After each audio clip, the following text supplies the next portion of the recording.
Convido os irmãos e amigos para que abram as suas Bíblias na Epístola de Paulo aos Romanos, no capítulo 11.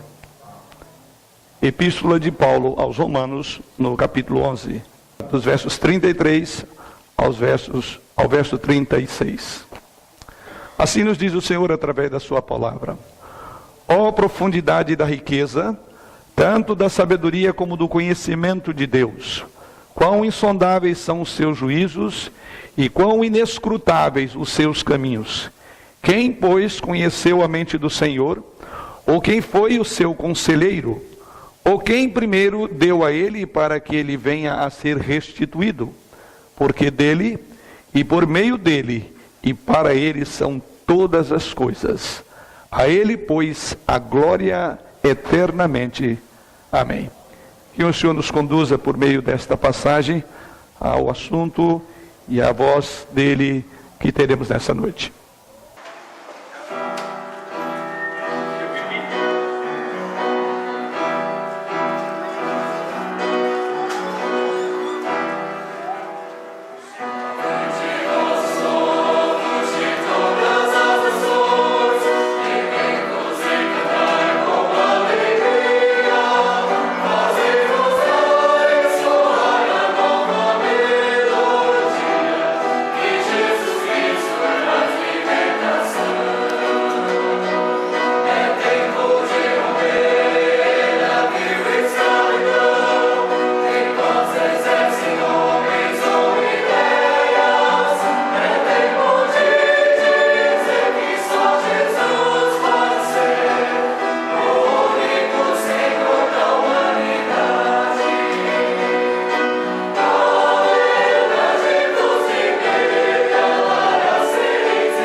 Estamos chegando ao fim de uma série de exposições, cuja ênfase foram as 5 frases que caracterizaram a reforma do século XVI, assim conhecida como solas.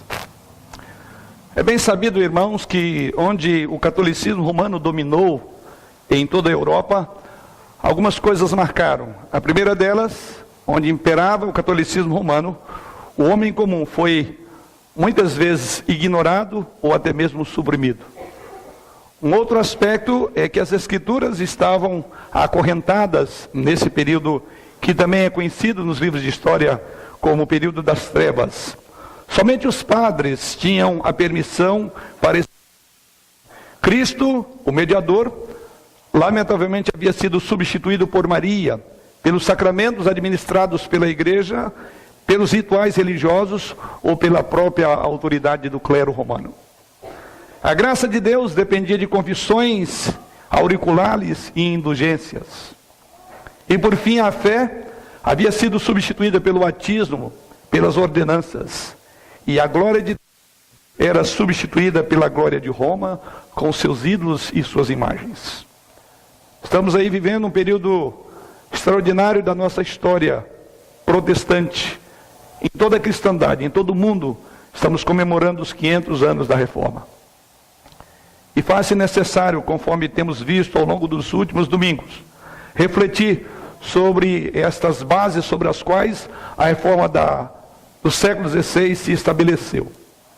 A Reforma talvez não tenha sido declarada na época por determinados nomes ou aspectos, mas ao longo dos séculos descobriu-se que em seu desenvolvimento foi e ainda é baseada em 5 pontos essenciais e particulares aos quais nos referimos como solas da Reforma. Os 5 solas da Reforma. Os 5 solas são, na verdade, 5 frases ou 5 slogans latinos que surgiram da Reforma Protestante, e o objetivo desses slogans era de resumir os princípios teológicos básicos dos reformadores em contraposição ou em contraste com certos ensinamentos da igreja dominante, a igreja católica romana da época. Sola é um termo em latim que significa somente ou unicamente. E as frases correspondentes são aquelas que já consideramos. Eu quero só passar por elas e concluir com o nosso último sola.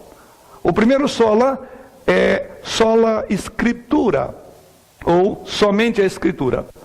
Quando então os reformadores usam a palavra sola scriptura, eles assinalam que foi a Reforma que expressou a preocupação com a autoridade única das Escrituras, que era o princípio formal, inclusive, da Reforma do século XVI.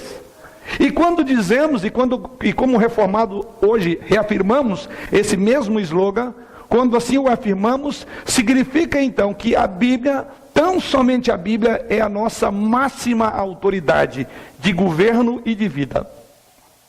Não é então o Estado, não é o Papa, não é a igreja, não são as tradições da igreja ou os concílios da igreja, ou mesmo os sentimentos pessoais ou subjetivos de alguém que conduz ele à vida com Deus, mas somente a Escritura.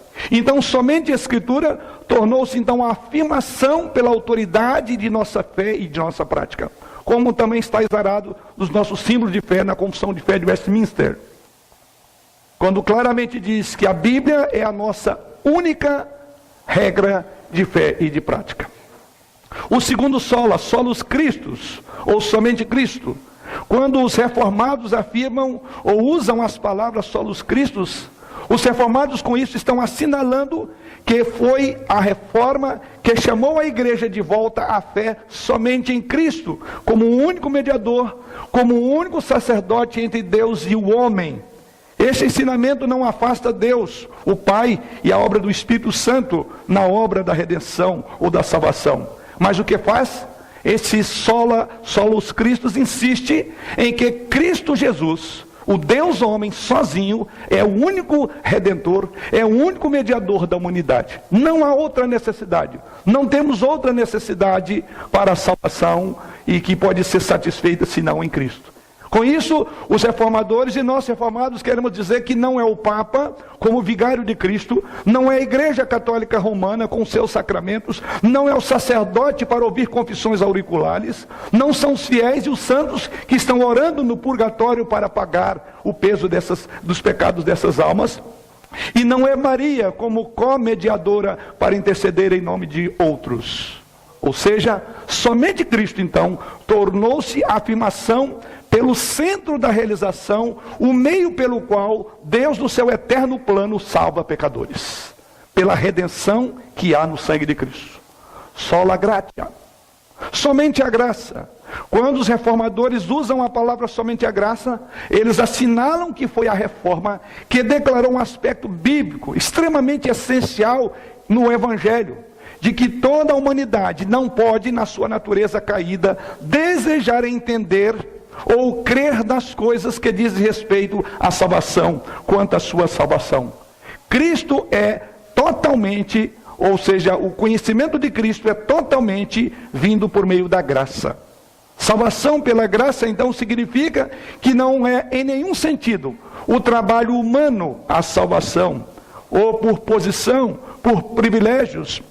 Não nasceu, como diz o apóstolo João, não da carne nem do sangue, mas do Espírito, referindo-se no seu prólogo ou na abertura do seu evangelho, referindo àqueles que creem em Jesus Cristo. Então é uma ênfase que o centro dela não é o homem, mas Jesus Cristo e a sua obra. Por meio da graça de Deus ela chega a nós. Portanto, o homem, por si só, não pode realizar qualquer transformação de sua natureza não regenerada para ser um filho de Deus, para renascer ou ser regenerado. Essa salvação só é encontrada na maravilhosa graça de Deus em Cristo Jesus. Sola gratia tornou-se a afirmação contundente de que o homem é totalmente incapaz de salvar a si mesmo. Ele simplesmente recebe o que Deus oferece graciosamente. E com isso, então, a salvação é somente por graça, não mais do que a graça de Deus.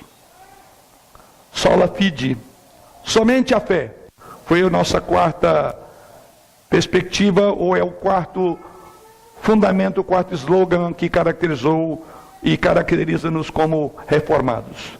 Quando nós, reformados, usamos a palavra sola fide, assinalamos com isso que a fé, que a obra de Deus por meio da fé, ou a justificação de Deus é por meio da fé. É o ato de Deus pelo qual, conforme vimos na última mensagem, declara-nos como justos por causa da justiça que há em Cristo. Somente pela graça, somente pela fé. Uma fé que, no dizer do apóstolo Paulo, é um dom de Deus.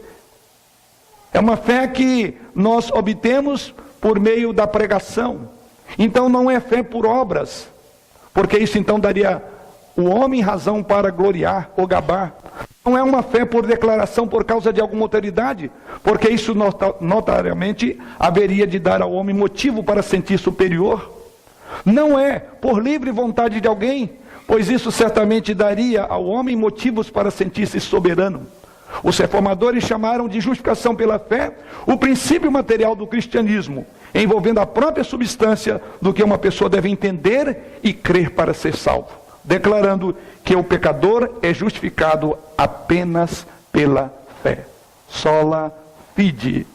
Somente então pela fé tornou-se a afirmação por meio da qual entendemos que um instrumento exclusivo usado por Deus para adquirir ou para receber a obra de Jesus Cristo dá-se por meio da fé. E o último sola que vamos considerar essa noite, soli deo gloria.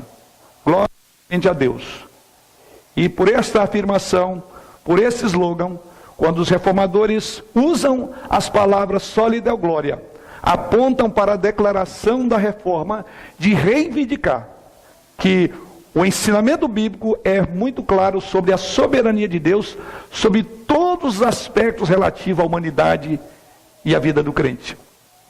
Se é somente as Escrituras, se a salvação é por meio da fé, se ela é um dom, é uma graça de Deus e que vem por meio de Jesus Cristo, então que toda glória seja dada àquele que faz esta obra.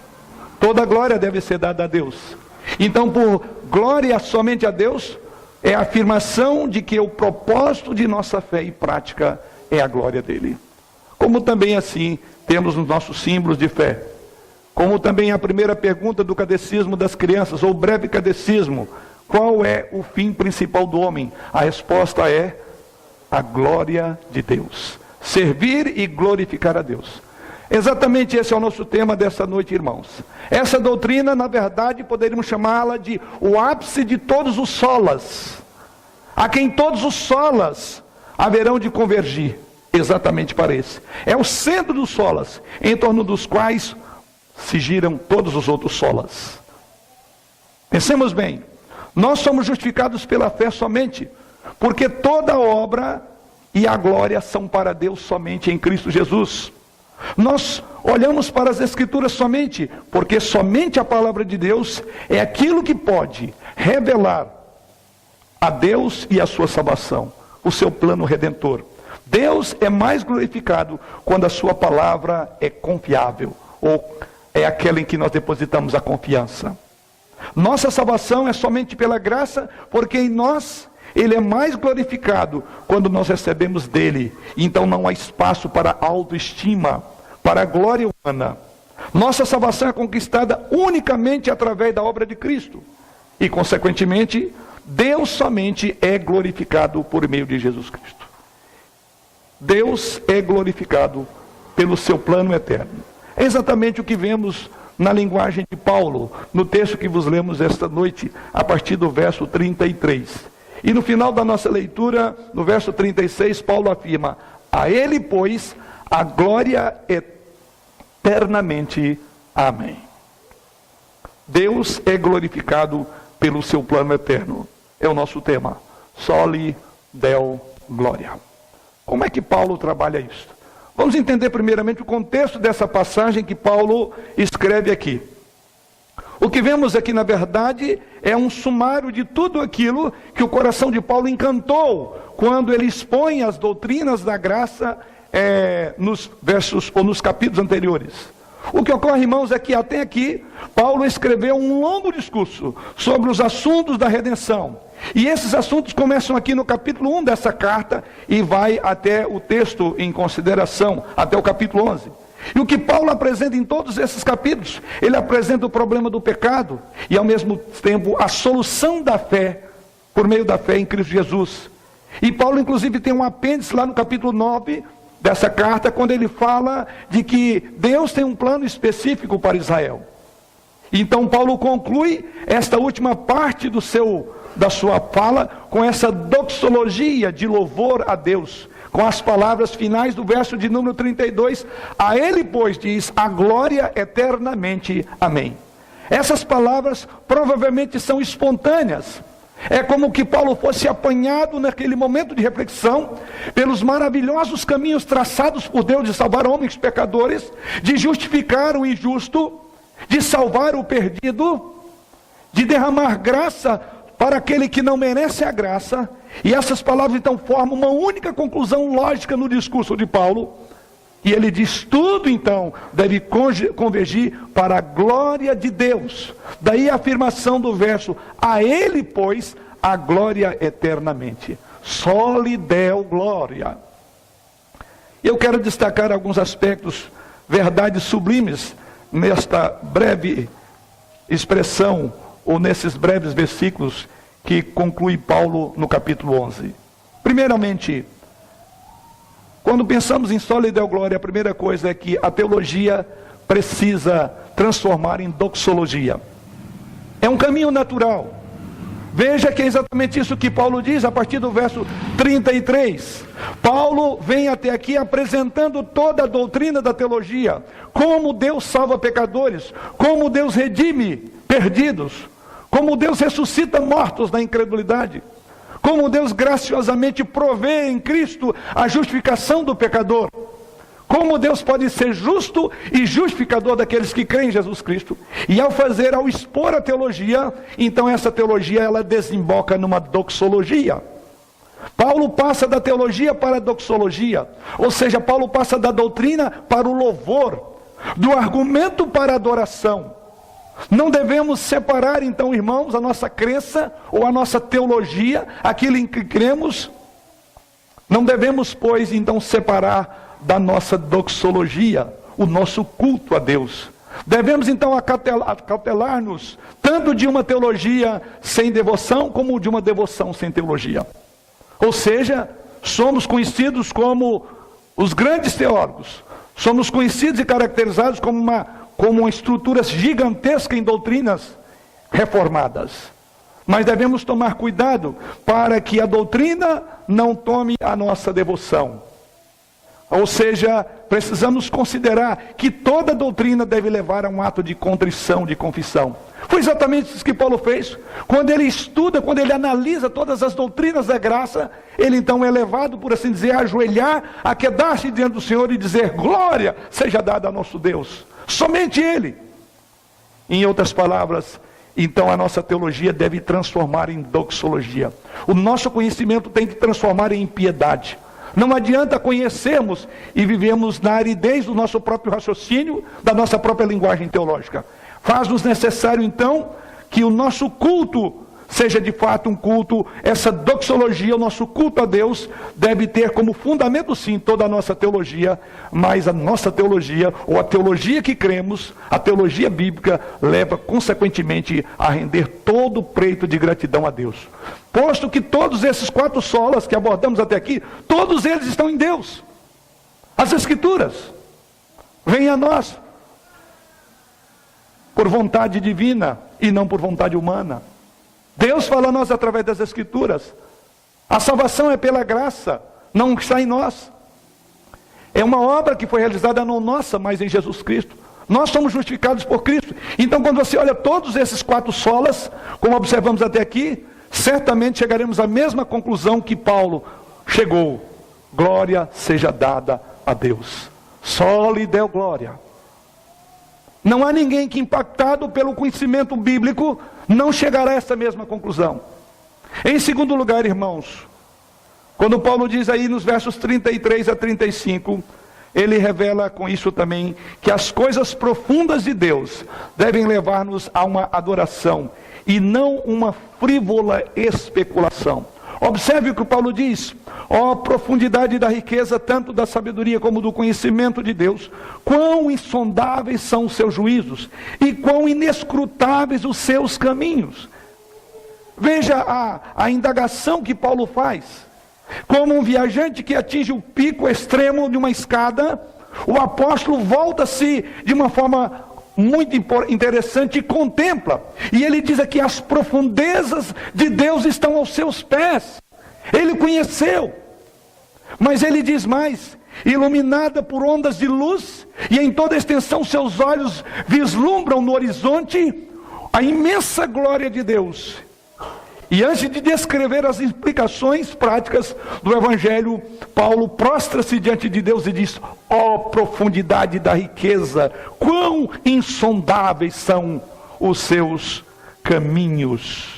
Quão inescrutáveis são os seus caminhos, quão insondáveis são os seus juízos.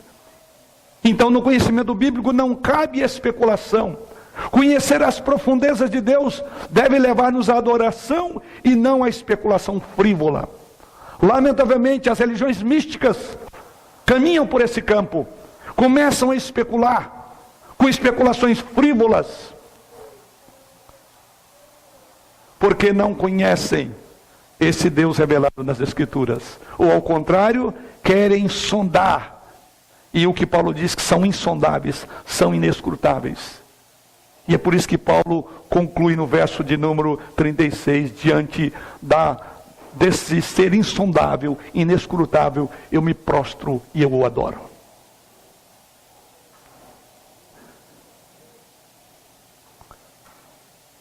São expressões dos reformadores que veio aquela ideia de que somente os tolos costumam brincar onde os anjos nem sequer almejam pisar. Lamentavelmente vivemos uma época em que o púlpito virou picadeiro e os líderes como palhaços divertindo as pessoas. E Paulo diz que quando você começa a estudar sobre a pessoa de Deus, você deve ser contido nisto. Você não deve especular, mas adore. Quando as Escrituras não respondem, você deve ajoelhar e adorar. Então não podemos perscrutar, como diz o apóstolo Paulo, mas adorar. Em terceiro lugar,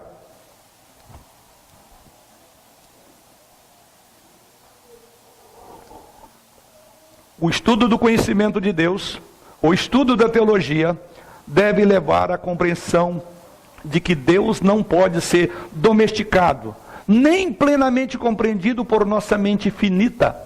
E é exatamente isso que Paulo diz no verso 34: quem, pois, conheceu a mente do Senhor? Ou quem foi o seu conselheiro? Ou quem primeiro deu a ele para que ele venha a ser restituído? É profundo o que Paulo diz aqui.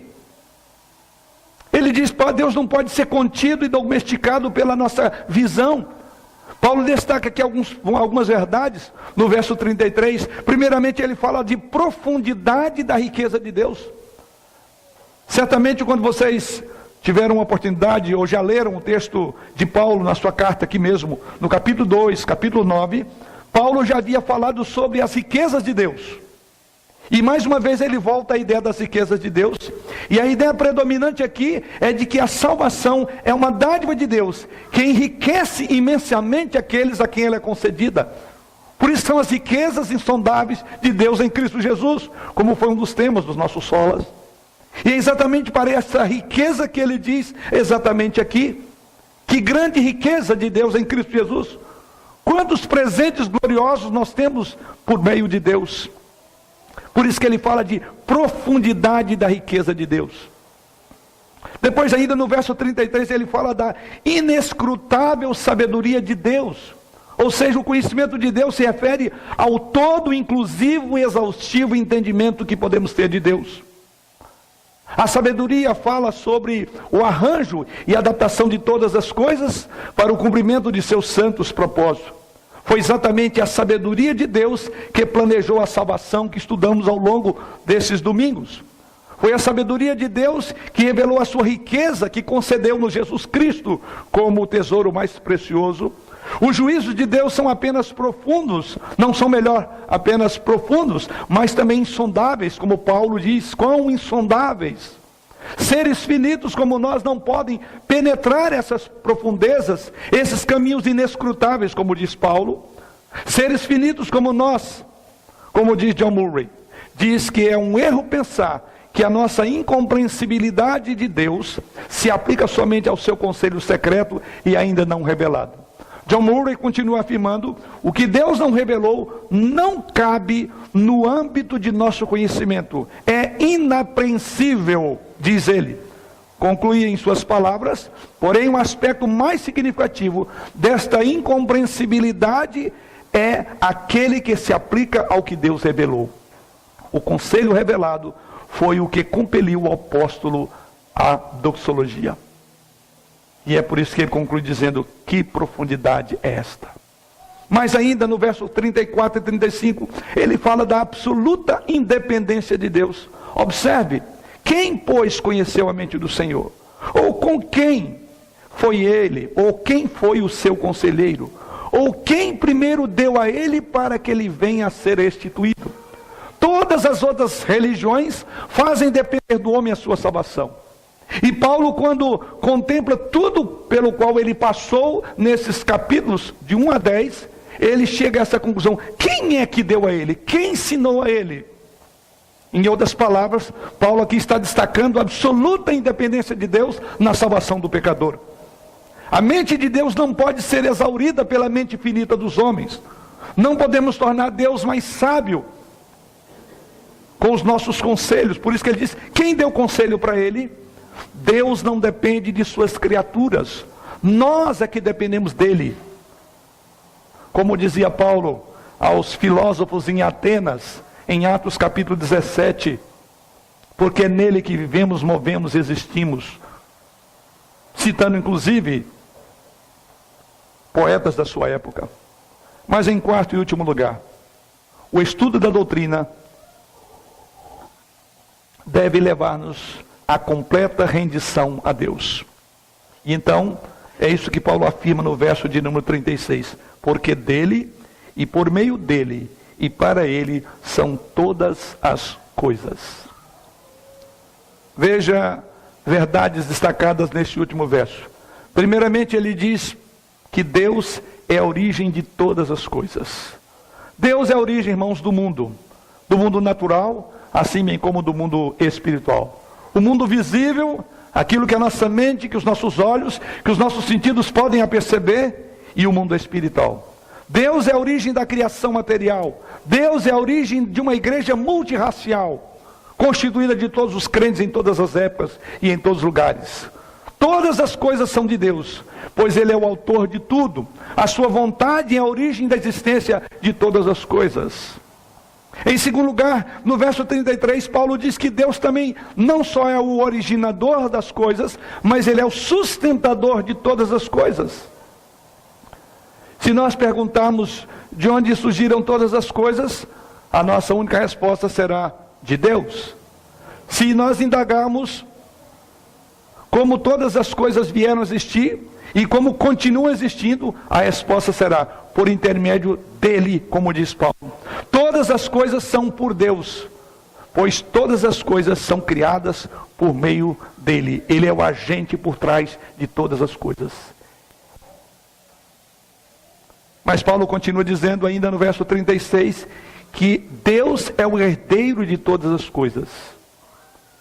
Se nós então perguntarmos para onde irão todas as coisas, e qual é o propósito último para o qual todas as coisas existem, a única resposta possível será para Deus. Ele é o fim de todas as coisas. Aqui existem 3 preposições nesse verso que indicam exatamente Deus como Criador, sustentador e herdeiro. Cada uma das preposições nesse versículo aponta Deus para Criador, sustentador e herdeiro de todas as coisas. Deus é a fonte, é o meio e o fim de tudo. Todas as coisas são para Deus, pois todas as coisas tendem à sua glória como seu objetivo final em Deus. Ele é o alfa e o ômega, é o princípio e o fim de todas as coisas. E por fim, Deus é o alvo de todas elas. Paulo conclui dizendo no finalzinho do verso 36, a Ele, pois, seja eternamente a glória. A Ele, pois, a glória eternamente. É um raciocínio lógico que Paulo trabalha aqui. Paulo conclui com esta declaração. Ou seja, é porque todas as coisas são de Deus, é porque todas as coisas vieram por meio de Deus, por intermédio de Deus, elas canalizam para a glória que pertencem somente a Ele. E mais uma vez cito as palavras de John Murray. Ele esclarece então que Deus é a fonte de todas as coisas, no sentido de que elas procedem de Deus. Ele é o Criador, Ele é o agente por intermédio de quem todas as coisas subsistem e são direcionadas como a finalidade última. Ele é. E é Ele a finalidade essencial, em cuja glória todas as coisas haverão de redundar. Deus é o alfa e o ômega. Deus é o princípio e o fim. Deus é o primeiro e o último. A Ele não somente devemos tributar toda a glória, mas a Ele devemos redundar tudo em glória. Um outro comentarista chamado James Boyce, quando ele comenta essa última expressão que estamos com os olhos nela, ou seja, a Ele, pois, a glória, ele afirma que para aqueles que não conhecem a Deus, talvez essa seja a mais tola de todas as declarações, mas para aqueles que conhecem a Deus, para aqueles que estão sendo salvos, essa não é apenas, diz ele, uma afirmação correta, é uma confissão feliz, sábia, verdadeira, inescapável e altamente desejável de ser pronunciada e vivida por aqueles que são salvos por Ele. É a nossa glória, conclui ele dizendo, fazê-lo, que a Ele seja toda a glória. O fim principal do homem é a glória de Deus, é gozá-lo para sempre. O fim principal do homem é glorificar desfrutando dele. Devemos sempre dizer isto e viver sempre, irmãos, de tal maneira que toda a glória, o tempo todo, seja Ele. Na maneira como lidamos uns com os outros, na maneira como agimos como maridos, como esposas, como pais, como filhos, como profissionais, como empregados, como patrões. Tudo deve convergir para que Ele seja glorificado. E é esse o espírito de Paulo quando ele diz, a Ele, pois, a glória eternamente. Para concluir, só lhe deu glória. Somente a glória seja dada a Deus. É, na verdade, e sempre continuará a ser a motivação que deve guiar-nos por toda a nossa trajetória. quer na alegria, quer na tristeza, quer com saúde ou na enfermidade. A nossa vida é para a glória do Senhor.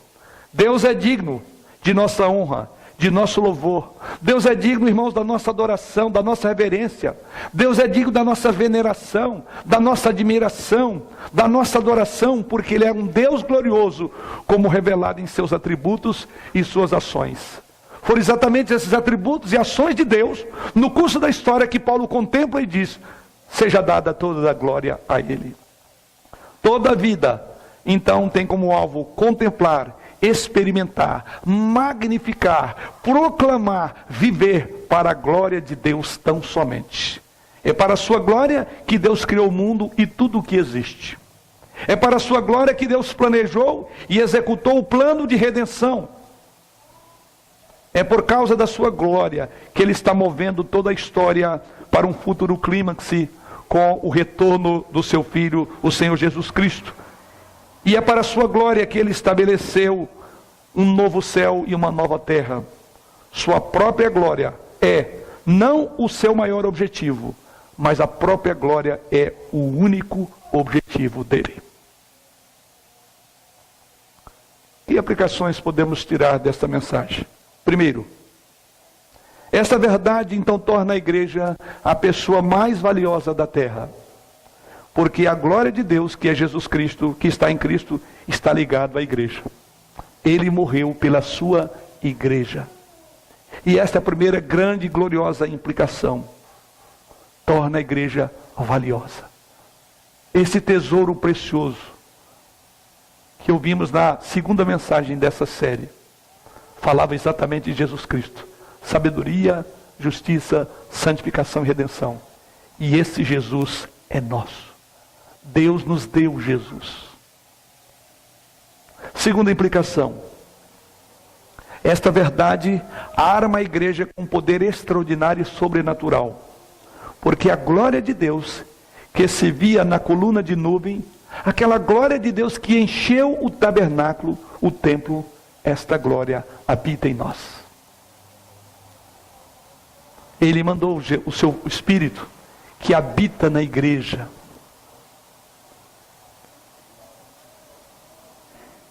Terceiro, a glória de Deus deve ser o objetivo de todas as coisas.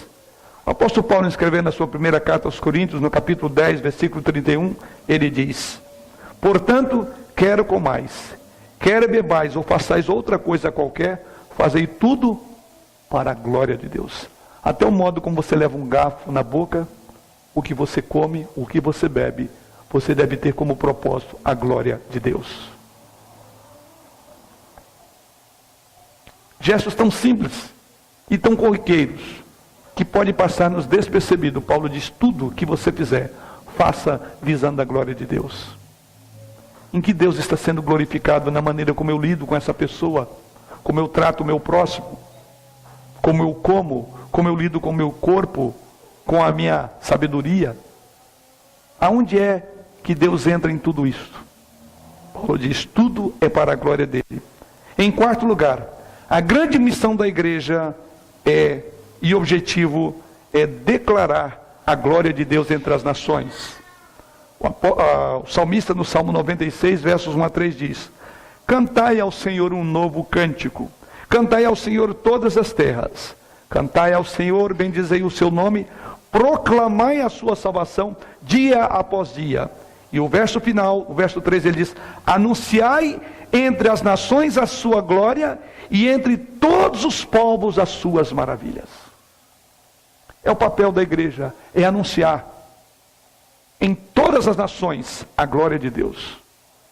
Não é anunciar o nome de uma denominação, não é anunciar nomes importantes entre nós, porque diante de Deus todo joelho, os reis, os magistrados, os governantes haverão de quedar-se. E por isso que a glória é dele. E qual é o papel da igreja? Anunciar a todas as nações que há um rei dos reis, há um senhor dos senhores, que um dia virá e julgará os reis, os magistrados, os governantes. E é exatamente para esse momento da história que nós caminhamos. Então o propósito da igreja é declarar a glória de Deus às nações.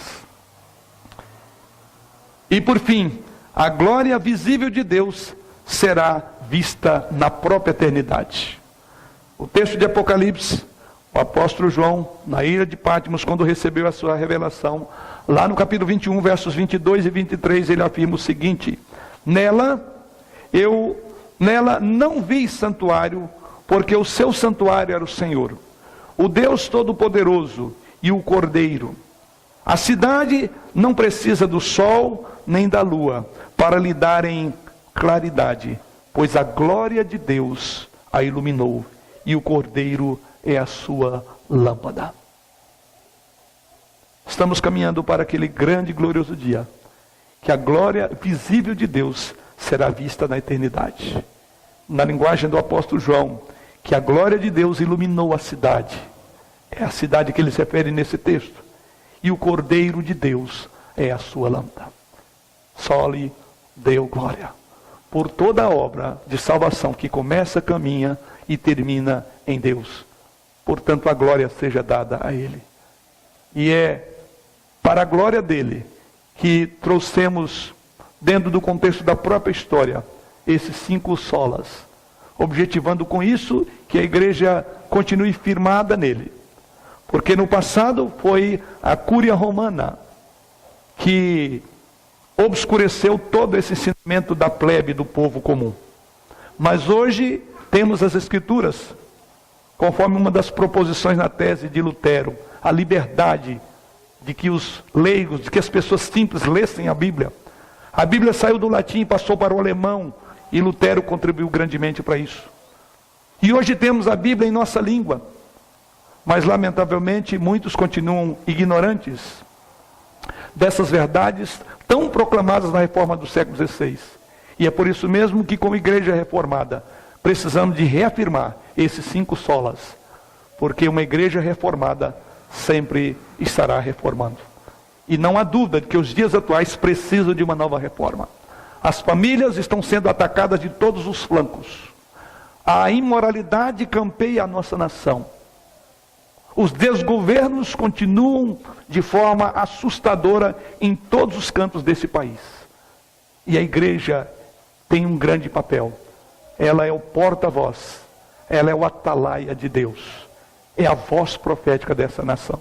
Assim como foram Zwinglio, Wycliffe, John Hus, Lutero, Calvino e tantos outros reformados. Hoje Deus está nos levantando para que essas bases da reforma, sobre as quais a igreja de Jesus Cristo está firmada, continue sendo defendidas, divulgadas, pregadas e proclamadas. E, ao final de tudo, só lhe deu glória. Amém.